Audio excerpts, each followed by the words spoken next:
Hello, it's Dr. Darnise, and welcome back into my writing and lifestyle channel. I just wanted to come on and give y'all a writing video. I've been making a lot for lifestyle. Here we are.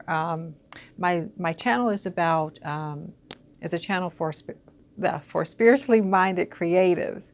And so, sometimes I'm going to make videos about lifestyle, the high vibe lifestyle, spiritual awakening, higher consciousness, that kind of thing, because I believe that we create through the spirit, through the spiritual download. I'm a writer, and you may be a writer also, which is why you're here on this channel, but you also may be a creative of another sort. And so where does your inspiration come from?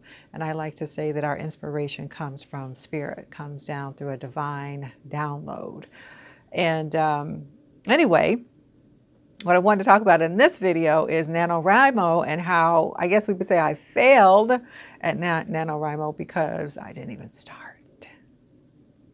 I did not hit any word count because I didn't start.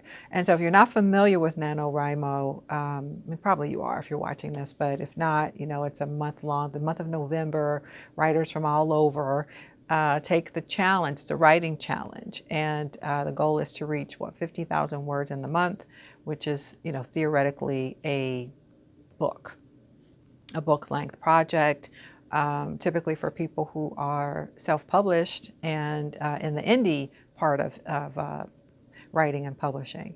And so it's a great tool, to use to jumpstart oneself or to get momentum on a project, to maybe complete a project.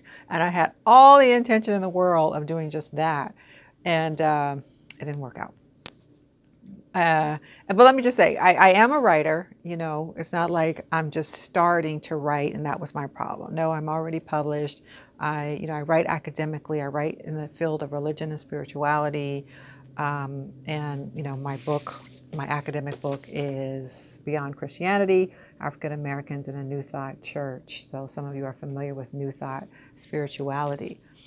So I've got a lot of academic writing, some on these shelves that I know it's messy. I know it's messy, but it's because I ran out of space. I have another bookshelf back there. I have more bookshelves too. I have a whole academic office that I really can't access because COVID.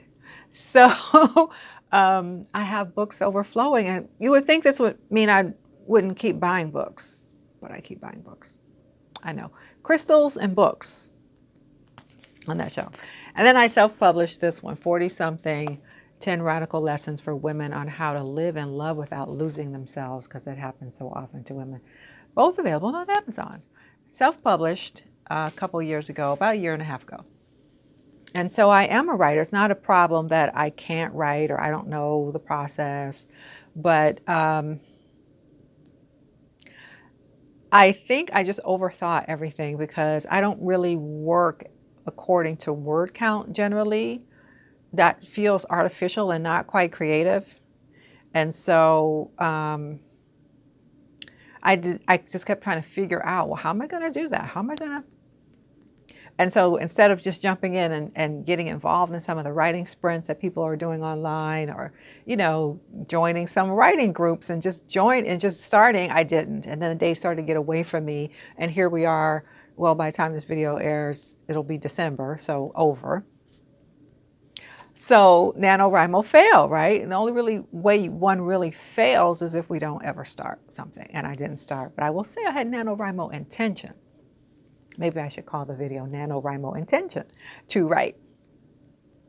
But, I'm curious how you all work your creativity when you're also just stretching to get a word count. And some people, they break down the word count every day. This is how many words I have to hit every day. And again, that just seems to conflict with my creative flow because I feel like I'm working with the muse, right? And the muse shows up and she gives me some inspiration and I write it, and I usually just feel good about what I've written, whatever it is, however much it is, a few pages, one good page.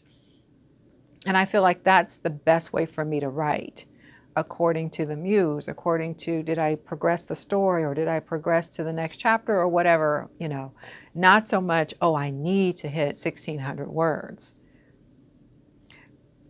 that just seemed in my mind like counterproductive, because the project that I have in mind is a work of fiction, and it's an ensemble cast of characters in my mind, and I need for them to kind of lead the way. And if you write fiction, if you write creatively, you might know what I mean. Like, the characters reveal themselves to you. You get in a certain flow. The story has its own flow. It takes on its own life. And so it's not about words and page counts.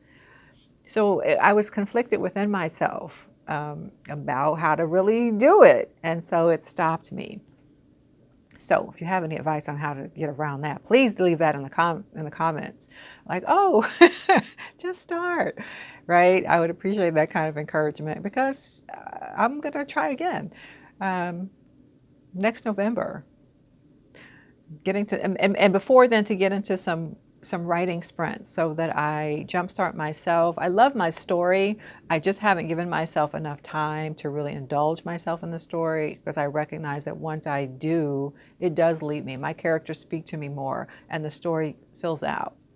It's a story, as I said, an ensemble character base, and so it's a story about this group of people who go on this spiritual quest. Well, that's what they're really doing, but the story is set up that they're looking for an artifact, and they come together because they're going to go on this journey together looking for this artifact. And but of course, like any good quest story, it's not about the destination, it's about the journey. And for them, it's about the internal journey. To find the thing outside of themselves, you have to do this work inside of yourself, right? Very much, law of attraction and manifesting kind of a thing. You can't really, it's always the spiritual wisdom is as within, so without. So you can't chase a thing and expect to get it if you haven't cleaned up on the inside. You know the drill. If you've ever read, The Alchemist, or even the Celestine Prophecy, where the people go on a certain sort of quest, and it really is for their own spiritual awakening. And so I'm very excited about my story. I love my story. I love my characters. So much so that I thought, I can't do this artificial construct called NaNoWriMo. So it was a NaNoWriMo fail. But yeah, I would appreciate y'all just letting me know, like, how you get around that in terms of your creativity. Or do you just press through and then you go back later after you have won NaNoWriMo, you've hit the word go? Do you go back later and then allow the creativity to sort of flesh it out? I'd be curious to know, because it stopped me dead in my tracks this time, which is not what we're about in this high vibe lifestyle. Not what we're about. So anyway, I suppose I will leave it there, and I'd be interested to know your NaNoWriMo stories, who had success, who won, and what stopped you if you didn't. And I'm happy to offer encouragement to other people too, if you haven't even ever, written a book yet, what leads you to even want to write a book. For many of us, it's just like there's stories in my head, right? I want to get them out. There are stories in my head, and there always have been since I was a little kid. So I've always been writing, always just been filling journals. My grandmother would give me spiral bound notebooks, and I would just fill those. And so I'm a writer. I can't help but write. So again, I will leave it there, and yeah, bye for now.